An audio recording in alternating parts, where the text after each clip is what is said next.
スキャンダルっていうのの生産が始まってくるんですよ。スキャンダルの生産、はいどうも、占い師の水森太陽です。今日も元気です。というわけで、2月4週目の占いと時事になります。そして最後には3月どうなるかという3月の予言をお送りしたいと思います。よろしくお願いいたします。はい、よろしくお願いいたします。いやいや、2月、あっという間ですね。ほんと早すぎて、やだ。いや、やだって。僕待って。いや、僕も2月待ってくれ。いや、僕も待ってほしいですよ。待ってくれませんので、ね、早速お送りしていきたいと思います。本日収録日が2月の24日でございます。問題なければ2月26日の木曜日にアップされていると思います。今回も占いと時事ということで、時事パート4つのジャンルに分けてお届けしまして、その後2月の予言の振り返りを行いまして、そしていよいよ3月の予言という流れになっておりますので、今日もよろしくお願いいたします。お願いします。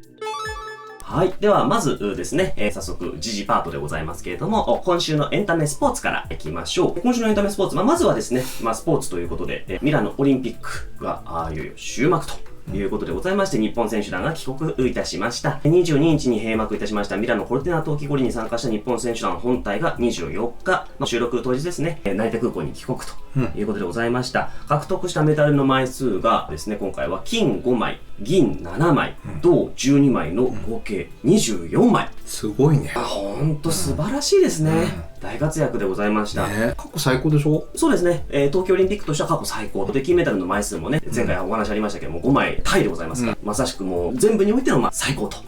いうことでございます。そんな中で、ちょっと今回注目選手、この方、ちょっと占ってほしいなというところでございますと、まずはやっぱり日本人選手、金メダルを獲得されました方ですね。女子スロープスタイル。スロープスタイルっていうのがあるんですね。女子スロープスタイルで、見事、金メダルを獲得されましたのが、深田真理選手でございますけれども、この方はちょっとどうでしょうかね。60冠子が僕と被ってるので、無駄に親近感あるんですけど、月中のところが、月中が水のエネだから、今年日の絵馬の年ってね、いろんな占い関係ない人もいっぱいおっしゃってるじゃないですか。確かに。ちょうど反対なんですよ。だから仕事で自分の実力を披露していくような、デビューじゃないけど、なんかそういうような、大きくガラッと仕事のやり方とか変わる転換の年だったのかなっていう感じはしますと。かなりね、バランスがいいので、読みづらいんですよね、この人ね。あら、なるほどね。だけど、なんかタイミングとしては、取ってもおかしくないかなっていう感じはしました。仕事のやり方ちょっと変わってくきっかけになるんじゃないかなとは思います。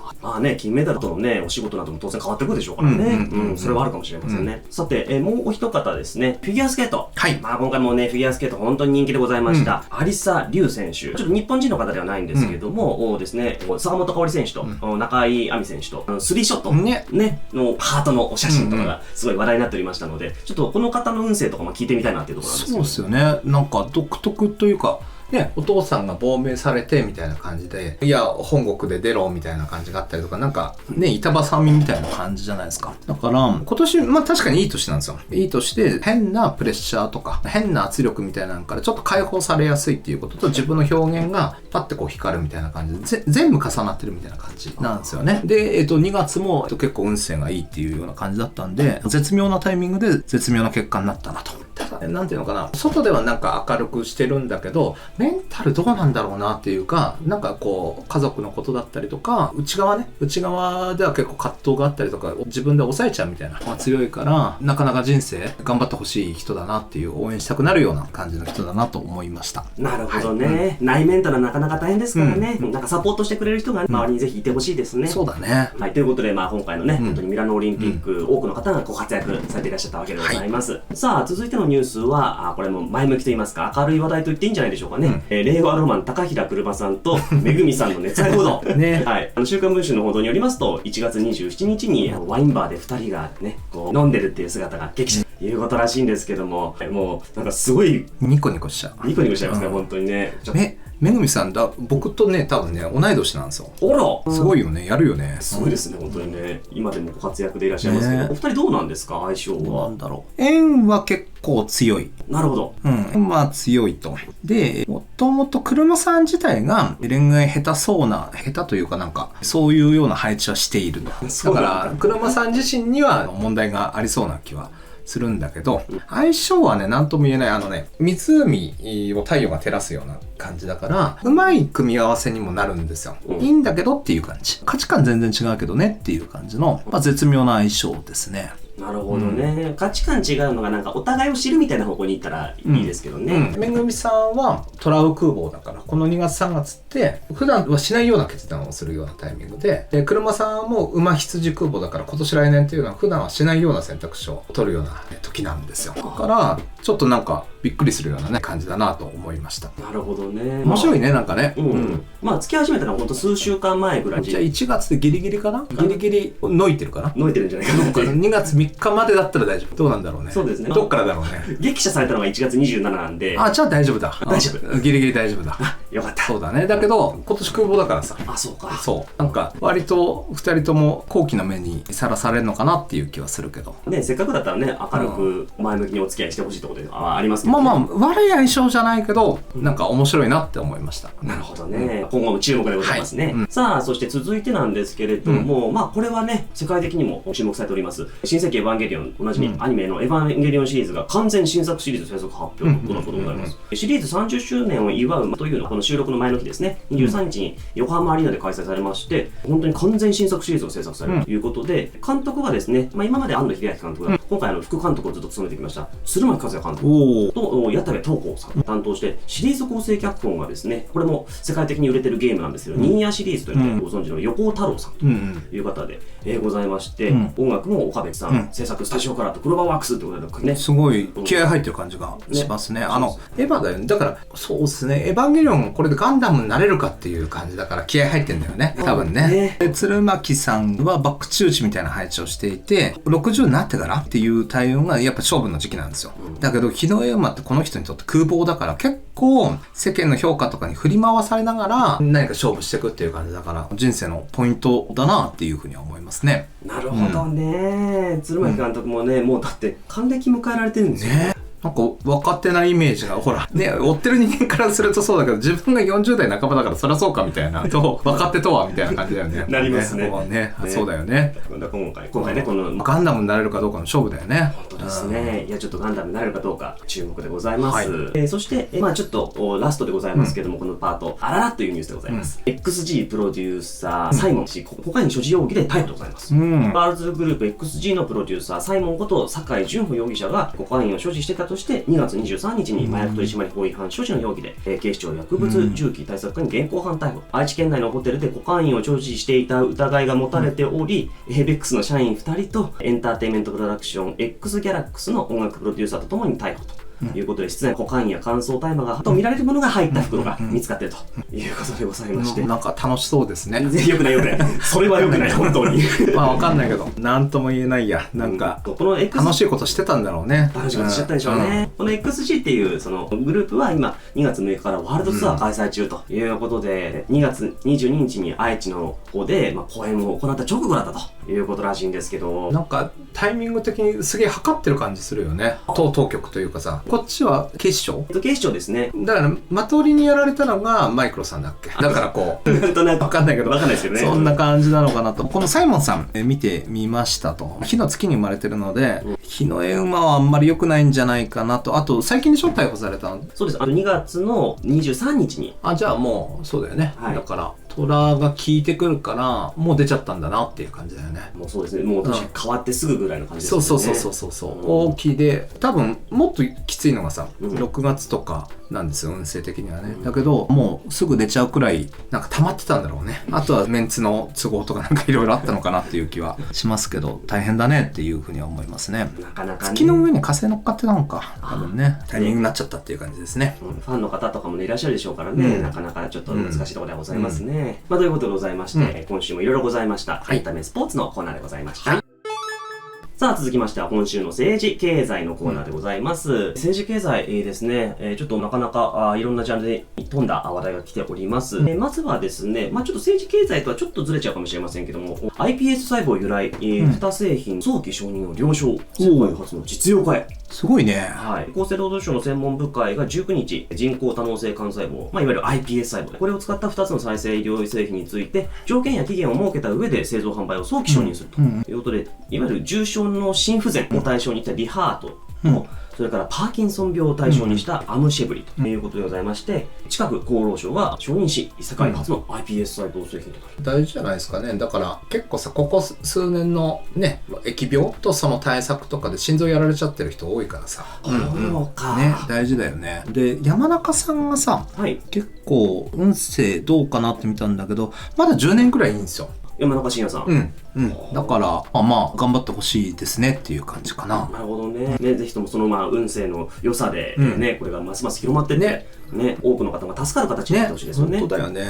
いい技術ですよ。そして、続いては高市政権の2ついきましょうか。まず1つ目がなかなかちょっとあれですね、共同開発の武器輸出制限を緩和へ調整ということで、東京新聞のニュースなんですけれども、高市政権は他国と共同開発した防衛装備品の第三国への移転を容認する方向で調整に入ったと。これまでは原則として開発の枠組みに加わる相手国に限っていたんだけれども、それを輸出先を拡大するということでございまして、ちょっとこれもですね、なかなかちょっとざわざわっと武器商人って言われちゃうよね。言われちゃうような感じになりそうな気もするんですけど、そういうこと言うと多分ね、威勢のいい右の人とかはお前は左かみたいな感じになるのかな、分かんないけど、武器商人だよね。だから侵略されてる国のされてる側に応援をするみたいな、そういった考え方もあるみたいですね。そういうふうにおっしゃる方もいるっていう感じなので、いろんなご意見があるなと。別に応援されてる総理大臣ですから攻撃する理由は作っちゃうよね。確かにそうですよね。ここで攻撃それだったらみたいな感じになっちゃうところもなりかねないですからね。なかなかちょっと難しいなと思いますけどね。だからそこら辺の調整とかロシアとか中国とちゃんとやるんだよねとは思いますね。しないとどうなるんだろうねとは思います。はい。どうなんでしょうかね。さて、そんな高市首相でございますけれども、スパイ防止法に意欲というようなニュースも出ております。24日、州本会議の代表質問で、中道改革連合の小川淳也代表からの質問に対する答弁でございまして、外国勢力から重要情報を守るためのスパイ防止法について、与党と連携しながら課題や論点を整理している。連立政権合意書に掲げられた他のインテリジェンス、情報活動の政策を含めて必要な検討を進めていくというふうに述べたということでございまして、このスパイ防止法もね、ちょっといろいろと議論になっている。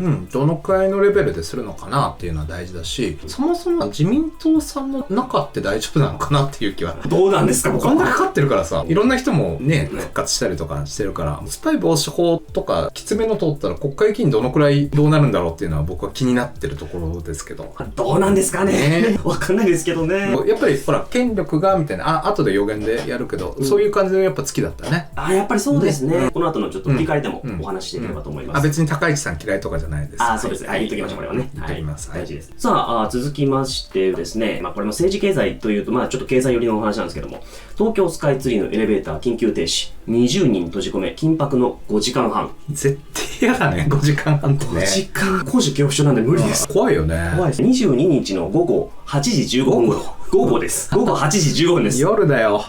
展望台エレベーターが降下中に地上約30メートルの地点で急停止。子供を含む男女計20人が閉じ込められたと。約5時間半後の23日午前2時に全員救出。なんか数千円払わなかったっけ？そうだよね。チケット代払いますよ。払うよね。さすがに返金。それは返金は当たり前でしょ。でしょうね。怖い。一応怪我人ですとか、体調不良を訴える方はいらっしゃらなかったと。運営会社の東武タワースカイツリーは総点検して原因を調査するため、23日、24日と続けて展望台の営業を臨時休業したということでございます。9年前にも同じエレベーターで27人の閉じ込めということで、この時は時間としては20分ぐらい、短い時間ではあったんですけども、今回ちょっとこういった形で起きたということで、運営体制に疑問視が持たれていると。なんか、目下が意味神なのかなみたいな、火の防御が悪いのかなとかいろいろは思いますけど、最近さ、なんかインフラ系がさ、1月の終わりも上野駅で停止したりとか、なんかね、ちょっと気になってるんですよ、僕は。確かにね、なんかそういうのが続くとなんかちょっと怖いですよね。ちょっと怖いなと思って、なんだろうな、陰謀論みたいな話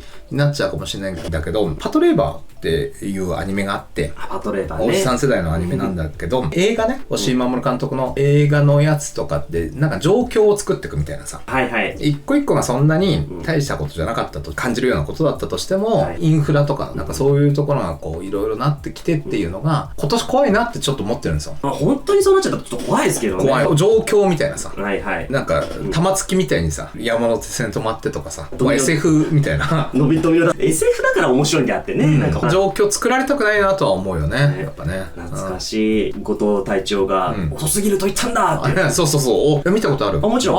面白いよね。1、2、3見ましたもん。見てる人わかんないかもしれないですけど。ね、面白かったですね。いや、まあ面白かったですねぐらいにしたいんですけど。したいよね。だからこういうの心配になりますね。たまたまだといいな。ね、本当ですね。はい、ということでございまして、今週の政治経済のコーナーでございました。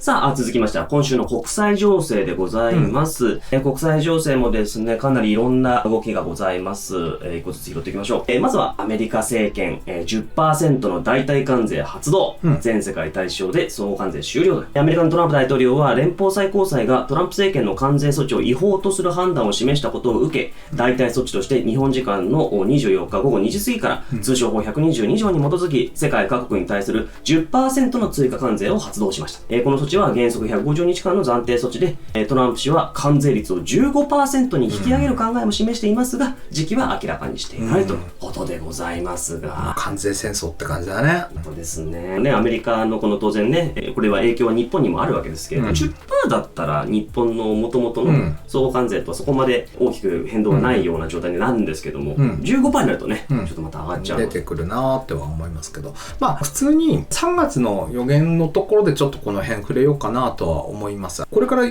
世界経済とかやっぱり変わっていくちょっと前の段階なんでね、また話したいと思いますけど、アメリカどうなっちゃうのかなとは思いますね。本当ですね。アメリカのことも心配ではあるんですけれども、お隣韓国のですね、ユン前大統領ですね、以前にもルナライト G の方で話題に出してるんですけれども、ユン大統領の裁判の方が決まりまして、無期懲役判決。非常戒厳旋風をめぐって内乱首謀罪に問われていた前大統領ユン・ソンニョル被告65歳に対してソウル中央地裁は19日に無期懲役を言い渡したと。特別検察、要するに検察の側ですね、憲政史上前例のない重大な憲法秩序の破壊だとして死刑求刑をしていたんですけれども、今回はこれは無期懲役に終わったということでございまして、以前占った時にね、運勢はめっちゃ悪いけどギリギリなんとかなるみたいな、そんな話をしてた気がするんですけど、本当にギリギリなんとかなったのかなみたいな感じはしますけどね。だから今年、まあ来年から復活していくような流れはあるんですよ。なるほど。この人をやっつけたいっていう韓国の人たちからするとどうかなとは思うんだけど、仕留めるんだったら今なんですよ。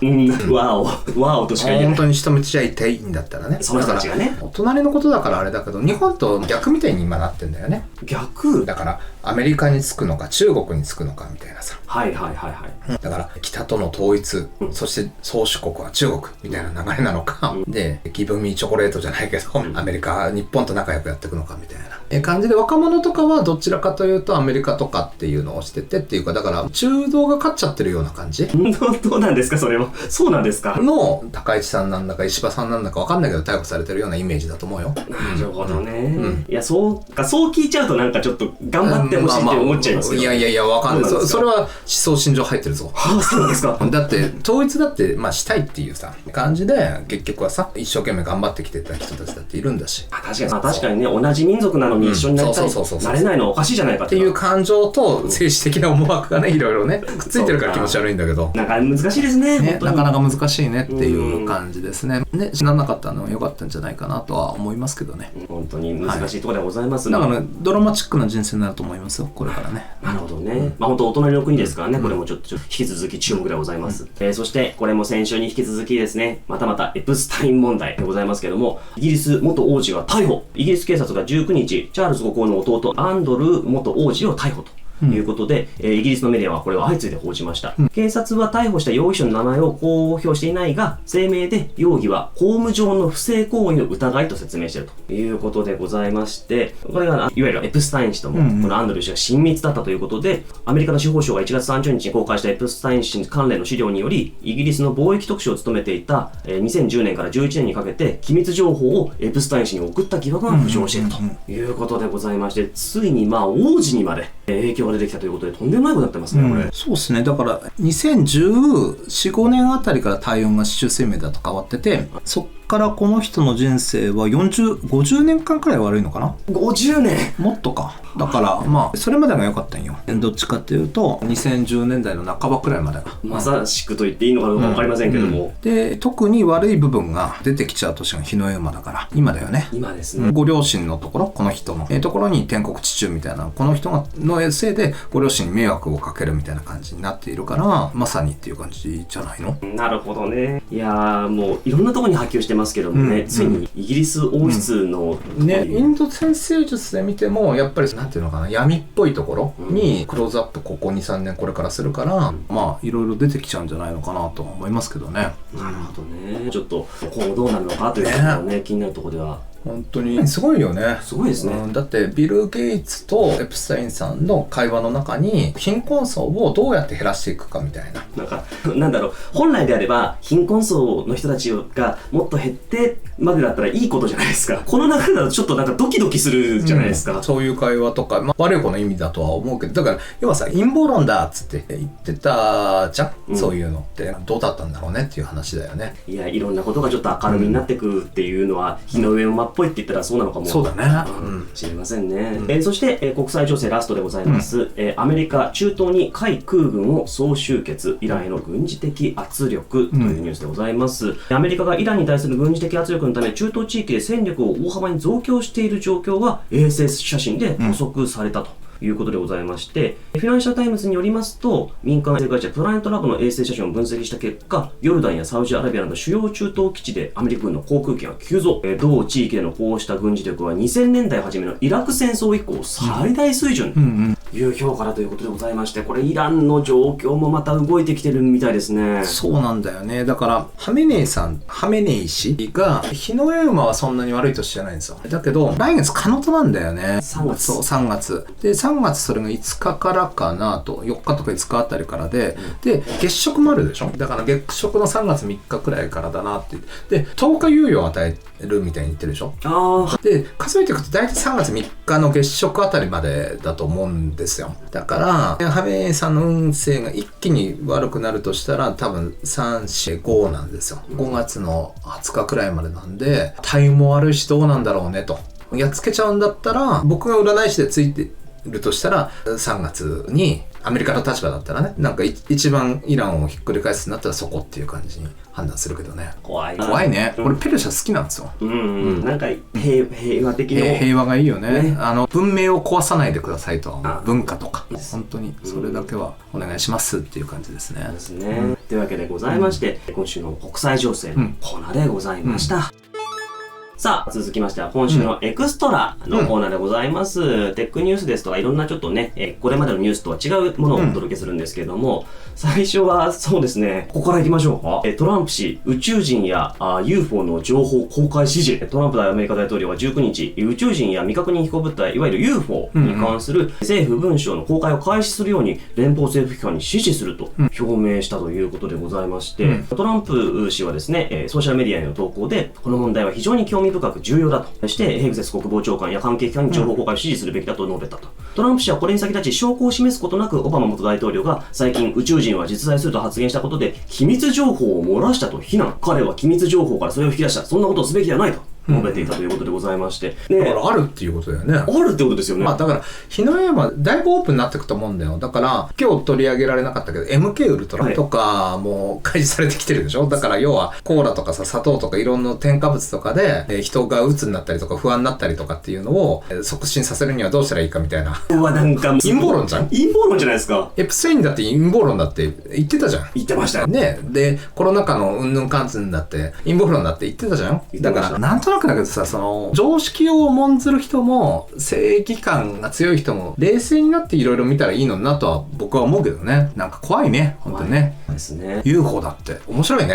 そこだけだったら本当面白いですよね。面白いよ。 UFO のお話の後にはですね、ちょっと歴史っぽいお話をしていきたいんですけども、サグラダ・ファミリア、これがいよいよ高さ最高にキリスト塔の頂上に十字架設置と。 AP 通信によりますと、バルセロナの巨大なサグラダ・ファミリア聖堂が20日最高の高さに到達ということことでございまして、教会中央のイギリスキリスト教の頂上に十字架を設置ということで、これでほぼほぼ完成という状態ではあるんですけども、他のね、部分がまだ残ってるので、あともう数年、長いとちょっと10年ぐらい、まだかかってしまうところではあるんですけども、少なくとも現時点で世界で一番高い教会になったということでございまして、ね、もう何百年かかるんじゃないかってね、言われてたんですけども、ついにここまで来たという感じですね。ね、すごいね。これもね、日本人のね、方が尽力したことによって、期間が結構近くなったっていうことですもんね。このガウディさんの運勢とかってなんか関係あるんですかね？いや、もちろんありますよ。あ、そうなんですか？だから、生まれてから140年くらい経ってから、ちょっと運勢が上がってくるんですよ。そっからの60年がいいんですよ。そうなんで1852年に生まれてるので、90年代くらいから、とりあえずちょっと止まってたものも動き始めるような運勢になってるんですよ。そっから60年いいので、2050年まで映画いい期間に入ってるから、今進め時なんですよ。何それでも特にこの6年良かったかな。この6年、確かに注目もね、ずっと上がってましたし、なるほどね。でちょっと落ち着いてまた上がってって、すごいね、対策だね。そうですね。1926年に73歳で路面電車にひかれて亡くなってしまったので、そこからここまで注目されるようになったってのはすごいことですね。だからそのね、発展する時期っていうのがその頃もいい時期だったんですよ。ああ、なるほど。亡くなるまでの40年くらいってすごいいい時期だったんですよ。そういう時期に今入ってるっていうことですね。もしかしたらちょっとね、こういう方が合ってるか分かりませんけど、天国でもしかしたら喜んでらっしゃるかもという感じですかね。結構ね、個人の運勢見るの好きで、偉人とかだとこう運勢と連動してたりするんですよ。なるほどね。永遠の命ってそういうことでいいんじゃないかなって僕は思うんだけどね。なるほどね。長生きばかりではなくて、そういう意味で言ったらちょっと長生きにも関連してくるのが、いわゆる AI のお話でございますけども、ちょっと2本ほどございます。まずですね、アンソロピックが警告、中国 AI モデルで上流の不正疑惑、ということで、ブルームバーグの記事だったんですけども、アメリカ人工知能 AI のスタートアップ企業アンソロピックが中国の AI 開発をリードする3社が上流と呼ばれる不正な手法でアンソロピックの AI モデル、いわゆるクロードですよね、から出力を転用し自社製品の能力を高度化したと述べたと、不正なアカウントを通じて約1600万回以上行ったのではないかということで、その利用への規約違反をですね、主張しているということだそうなんですけども、これもなかなかすごいお話ですね。どうなんだろうね。なんかその前にまずさ GPT がされてるでしょ。そうか、出てきちゃってたじゃん、ディープシックに。だから規約により禁止されてますみたいな。そういえば出てたな。そうだからクロード優秀だからね、クロードもやったっていうことでしょ。何でもやっちゃうよね。なかなかね、もう AI 戦争もこれから佳境ですから。だって AI2027 だっけ。そうですね、あれが来年でしょ。そうですよ。去年話題にしてましたけど、もう来年じゃないですか。そう怖いよね。だからもうなんかいよいよこれから加速的にいろんなこと起きていくので、もう新幹線のスピードのように変化が来るので追いつけない。頭はね追いつけないですよ。だから変化するんだっていうことを知っとくことができるからね。そうですね、変わるんだっていうことは、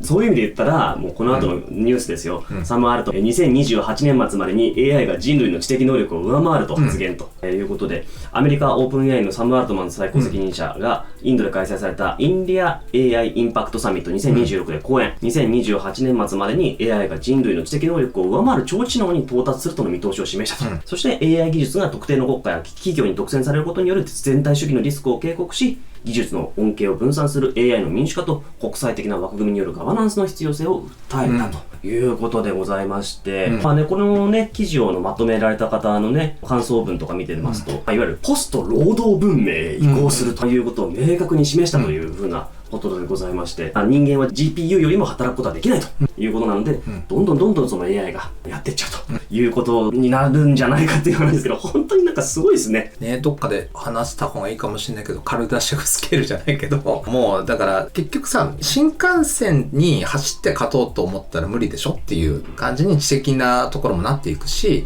でブルーカラーは大丈夫だってなってるけど、ロボットとかもどんどん出てきて身の回りのことをしたりとか、工場で働き始めたりとかっていうのがから数年でなんかリアルになっていくっていう、直線だよね。なるほどね、なかなかちょっともう本当想像もつかないような感じにはなってきますね。だから天王星が双子座に移る4月、26日からの7年とかで全部変わっちゃうからねっていう話です。これからです。これからなんですね、これからです。はい、もうすぐ始まるよっていう感じ。これが風の時代です。だから俺言ってたよね、想像の時代だぞみたいな感じで、みんなが言う自由とかとちょっとイメージ違うかもよとか、慌てちゃうかもよとかちゃんと言ってたよ。はいはいはい、言ってました。はい、ね、さっきね、このツイッターとかでね、まとめられてる方がいらっしゃったっていう話したじゃないですか。ね、ポスト労働文明の移行みたいなことを言ったら、我々もたまにね、話題に出します、東博樹さんが、マルクス主義のようだと、言ったということで、なんか、時代が巡るっていうような感じもちょっとなんかしてしまうなっていう気がしますね。本当ね、ちょっと本当に大きな時代の変化を感じるようなニュースがいくつも届いておりました。ということで、今週の占いと時事、こんなところでございます。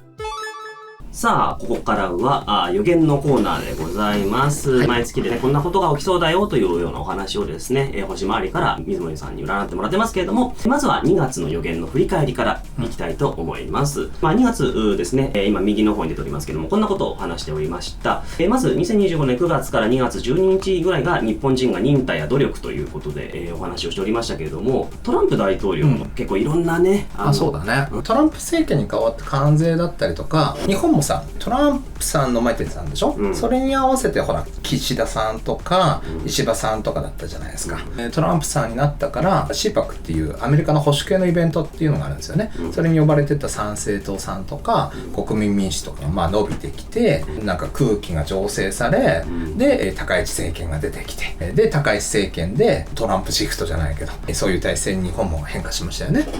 そういう変化がやっぱりありつつのところでございました。であとその後、1月24日から2月12日は国の安定ですとか、お金っぽいイメージですよとか、あと1月27日から文化が大きく変わってきますよとか、あとは2月4日、ここはもういわゆる日の上年への切り替えと、あと天皇制も巡行に移ってるということで、結構この辺ね、月末のあたりといいますか、月初のあたりといいますか、ここ結構いろんな変化ありそうだよという話をしてましたけども、このあたりの大きいニュースといったらやっぱり衆院選挙ですかね。普通に選挙で変わったよね。自民党があそこまで勝つとはと、衆党があそこまで負けるとはということで、本当に世の中みんな結構びっくりしてたのかなという感じではありました、僕も思った以上に300を自民と維新では取るんじゃないかなくらいに思ってて、100くらいまでは削られるだろうとは思ってたけど、全然もっとだったね。すごかったですね。とんでもないことになってました。そしてその後ですね、2月14日、お翡翠座の先端に、土星と海王星、ここから本当人間の意識が変容していくとかですね、2月21日頃にピタッと重なるけども、この頃からいろいろ変わっていくよと、人間の、なんでしょうね、価値観とか変わっていくって話がございましたけれども、1月の末にエップスタイン問題をね、文書が公開されたんですけれども、日本のメディアなんかだと取り上げられたのが大体2月の2週間後ぐらいからガンガン取り上げられてきまして、実際世界的にも結構大きくなってきたのは、もう日本なんて全然まだ SNS くらいでしょ。一応ニュースにはなってるんですけどね。なってるけど、だって中身は出てないじゃん。中身喋っていいのかも怖いもんだって。難しいです。かなりこれは大きな変化のやっぱり先見と言いますか。さっきも言ったけど MK ウルトラとかさ、そうか。それも開示されてきてるでしょ。いろんな情報が今まで伏せられていたというものがどんどんパカッとこの2月に入ってからすごいよなーって。蓋が開いてきちゃったって開いてきちゃってるよね。しますね。そしてその後で2月17日日食でございました。これがいわゆるその南極側の方で起きるということで、南側で体制の変化があるかもねというお話があったんですけども、今月このペルーの大統領が罷免されてまして、2025年の10月にも1回前の大統領が罷免されてるんですけども、このタイミングでももう1回また罷免されてるということで、ちょっと体制が変わるんじゃないかと。それからあとメキシコ最大の麻薬王、メンチョ、これがアメリカのですね協力もありまして殺害されたということなので、メキシコのね麻薬問題っていうのはかなり大きいですから、かなりちょっとやっぱりこれ体制の変化はありそうかなと。そうだね。ちゃんとやっぱり日食って出るんだなと思って面白かったですはい、面白がっちゃいけないかもしれないけど、出るんだなって思いましたね。王様がいなくなるっていうね、感じでしたからね、本当に。その後が2月の12日からが、大きいことは決まっていくけども、まだもらったゲーム期間で余裕があるよというお話がありました。一見よく見えるかもね、お話がありましたけども、2月12日頃、やはりこれも高市政権、第二次政権が樹立ですとか、やっぱりそのあたりが影響してたのかなって感じですかね。今ちょっと収録しているのが2月の24日なので、大きな影響としてはちょっとこの後だと思うんですけども、2月末に水星の逆行があるということで、情報の錯綜とかが2月下旬あるんじゃないのと。そうだね、もう始まってんじゃないかな。この撮影してるの2月24日だけど、ステーションといってゆっくりになってくるんですよ、水星の。だから、いろんな情報がどんどん出てくるタイミングになってきてるなとは思います。先ほどのエプスタイン問題なんかもそうでかもしれませんね。東洋で見た場合には権力が強くなるけれども分かりにくいというようなお話でございました。これ分かりにくいというとちょっとあれかもしれませんけども、自民党300議席超えっていうところがやっぱりありましたので、やっぱりちょっと権力が強くなっているというように言ってもいいのかなというような気がしますけどね。そうね。ということで2月の予言した内容としましてはね、やっぱりちょっと世の中の大きな流れの変化っていうのをちょっとと見て取れたかなというような感じの1ヶ月でございました。でこれを踏まえまして3月の予言の方に行きたいと思います。ということでございまして、3月の予言でございますが、ちょっと水森先生、お願いできますでしょうか。はい。インド先生術で大きい流れ、どんな感じかって先にちょっと解説していくと、ろくでもないゴシップが錯綜するよっていうのは、今トレンドとしてあるんですよ。で、3月2日くらいまでは徐々に情報が出てくる時だよっていう感じで、3月2日から3月9日っていうのは、海外の情報が錯綜するよと。ここで3月3日で皆既月食なんですよ。だからこの2日3日あたりっていうのが10日くらい猶予を与えるってトランプさんがイランに言ってるでしょ、それの期限の辺なんですよ。だからこの月食前後じゃないけど、この辺で何か動き始めるよと。3月9日までっていうのは海外の情報が錯綜するんだけど、ドラゴンテイルケイトゥなんだよね。だからちょっとなんかスンってなる感じというか、鬱っぽい感じというか、達観しなくちゃいけないような情報が多分錯綜するんだと思う。だからあんまりいいニュースじゃないと思います。3月9日から3月19日、この辺っていうのはもうとにかく金星なんで、スキャンダルっていうのの生産が始まってくるんですよ。スキャンダルの生産、怖っ、何が起きるんですか。エプスタインの流れだよね。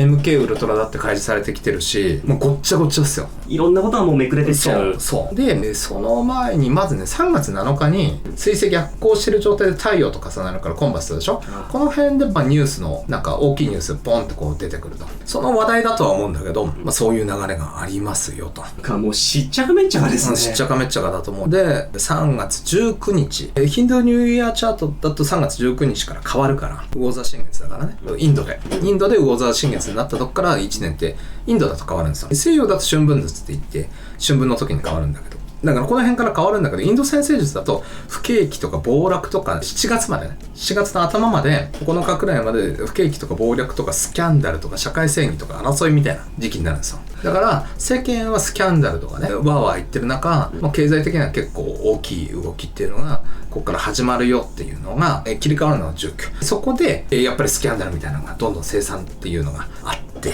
で最初のじゃあ4月8日までどうかっていうとやっぱりスキャンダルなんですよ。だからもう月の後半全部スキャンダル。単なる芸能だけじゃなく、本当に政治経済いろんなことがどんどん分かってきちゃうみたいな。で水星逆行の20日あたりまでっていうのは過去のほじくりなんですよ。過去のほじくり、それによってどういう変化、逆行してたのがだって順行になるでしょ。順行になっていくので、実際にじゃあどう後始末つけていくかみたいな流れが始まってくるんですよ。すごいですね。だから3月15日に水星と火星とドラゴンヘッドが重なるから15日にも何か大きいニュースあるし、海外ですよ。海外でちょっととんがった嫌なニュース、だから戦争かもしれないけど、なんかあって、3月17日の夜から18日にかけてはこの水星とドラゴンヘッドに月が重なってくるんですよ。悲しいニュースが出てくるんですね。で3月の19日新月で新しい年になるんだけど、これからの流れのなんかスタートみたいなのがあって、で3月20日が春分なんですよ、の夜がね。だからこの春分の前後っていうかが何それとかちょっとね理解できない。ちょうどお彼岸の期間なんだよね、春分の前後だから。だからあの世のことかなとか絵空事かなみたいなことがどんどん出てくるんですよ。